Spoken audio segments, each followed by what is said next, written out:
Congresswoman Ilhan Omar setting off a round of Democratic infighting after appearing to compare the U.S. and Israel to Hamas and Taliban.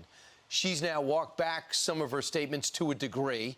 Here to react, New York Congressman, member of the House Foreign Relations Committee himself, the co-chair of the House GOP Israel caucus, who's running for governor of New York, Lee Zeldin. Congressman, first things first. She's on the Foreign Relations Committee. She thinks Hamas and Taliban and the U.S. and Israel are equitable, are equal, and are comparable.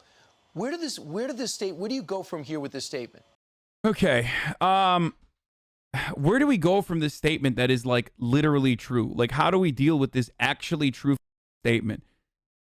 Like, it's true in the lighter way that Ilhan Omar mentioned it, which is like any act of aggression against civilians should be treated with the equal amount of scrutiny, regardless of whether a state actor or an ally is engaging in it. Okay, so that's one. That's what Ilhan Omar said, and it is true. You idiot! It's not equitable in the slightest. You are correct. It is not equitable in the sense that America is significantly better at doing terror than Hamas or the Taliban. Like, these motherfuckers could not imagine this kind of terror like that America does on a daily basis. So many more bodies, dude. Are you kidding me? So yes, you are correct. It is literally not equitable. Just wait till you find out what we did with the Taliban originally and how like what kind of role we played, America played in the development of the Taliban. Just saying, like, there is nothing. It's incomprehensible. Okay. It's not comparable, and we need to see more Democrats in Congress speaking out. We need Speaker Pelosi to remove her from the House Foreign Affairs Committee. Ilhan Omar shouldn't have been appointed to this committee in the first place. And this isn't some clean slate going into this. Ilhan Omar has, in the past, in addition to all of her anti-Semitic remarks that she's made, she's blamed U.S. foreign policy for the al-Shabaab attack in Kenya. She's blamed U.S. foreign policy for the suffering of the Venezuelan people, not blaming... Wait, what? Why is that even remotely controversial? Like, bro, if U.S. foreign policy is just so innocuous, okay, and is just kind of there as a suggestion, then lift the sanctions. Allow foreign capital to flow into Venezuela. See what happens to their economy. If it's insignificant and otherwise like not damaging at all, why is the United States very aggressively imposing sanctions upon Iran and Venezuela and like completely shutting off the rest of the global marketplace from ever engaging with them and ever dealing with them? It's not that big of a deal. It's just like, come on, the United States did nothing. Why would she even be appointed to this committee in the first place is my question. We all know that if Ilhan Omar was a Republican, Pelosi would be the one leading the fight to hold her accountable. Big time double standard here. First of all, absolutely not. I think Pelosi probably would be nicer to her if she was a Republican, okay? Democrats love sucking up to Republicans. And secondly, Pelosi's literally leading the fight against Ilhan Omar right now. So what delusional world are these idiots living in? This makes no sense. Like, what do you want? What more do you want from Nancy Pelosi and the Democrats in charge? It's good that some Democrats are starting to speak up a bit, but there needs to be a vote on her removal from that committee if they're not going to do it on their own. So can you do it from the minority position? There is a mechanism for bringing up a privilege resolution on the floor of the House. Hopefully that's something that gets done.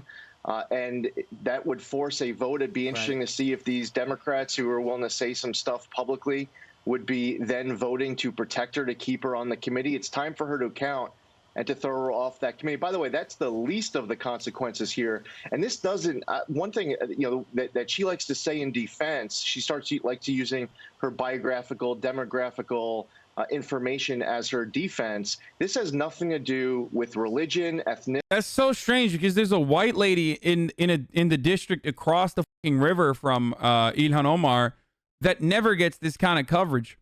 It's so odd. She's been defending Palestinians since 2001 using similar rhetoric. And yet no one cares or talks about her like this. It's so odd. What do you guys think that's about? I wonder what the reason is. I mean, no one has ever been like Betty McCollum in the same way that like everybody shits on Ilhan Omar. What's up? What's up with that? I mean, here it is.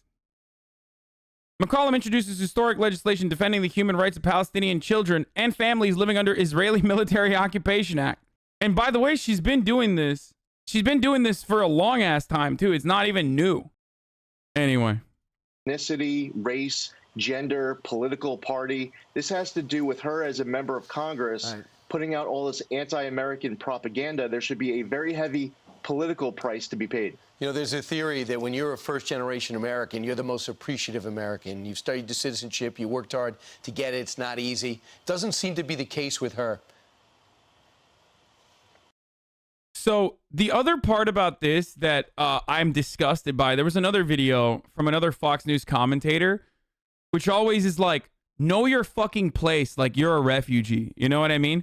They always have this kind of attitude towards her, and it makes me so mad. Like, dude, you're literally a monkey in a suit that churns out Republican talking points. She's a congressperson. Know your fucking place. How dare you say that a person who overcame, like, literally being a fucking refugee in Somalia, that came to America and became a congressperson, is just, like, supposed to demonstrate how much she appreciates America. What have you done? She fought hard to be here and is doing her fucking job. You haven't done dick taking ownership over, like, appreciating America. What is this? What is this attitude? I just makes me so mad, dude. It makes me so fucking mad, dude. You said it wouldn't get heavy today? Yeah, I lied, okay? Yeah, I mean, you should. It's a non-starter, the idea of comparing the United States to a terrorist organization, especially a member of Congress or people close to Congress.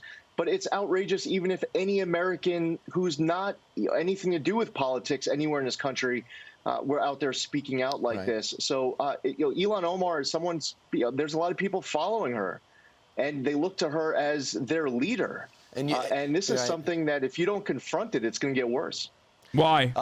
By the way, in case you think she's losing support from the squad, forget it. Rashida Tlaib. Why would she lose support from the squad? Why should she lose support? She didn't say anything wrong. Like, just explain why what she's saying is wrong. They never talk about it. They just only talk about, like, the impact that they think Ilhan Omar should get.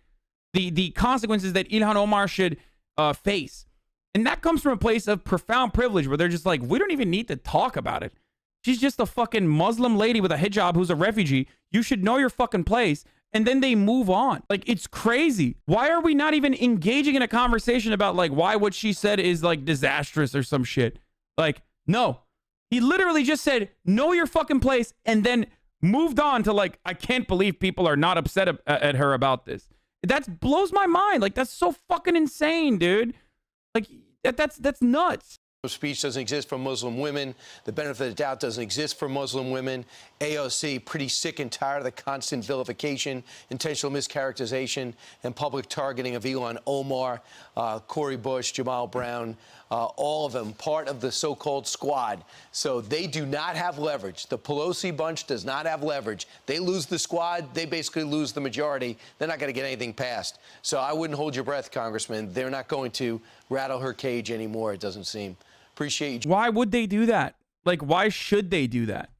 Trying to, like, trying to get Ilhan Omar off the Foreign Affairs Committee is fucking disgusting to me. Like, yeah, he said Jamal Brown instead of Bowman. Like, get over it, okay? Yeah, they're fucking racist as shit. I mean, I've talked about this a lot yesterday. It's just, it's not only disgusting that Republicans are doing this, but also it's additionally disgusting that Democrats are allowing this to happen by not immediately rushing to defend Ilhan Omar's accurate and truthful statements, okay? Absolutely disgusting to me. Straight up.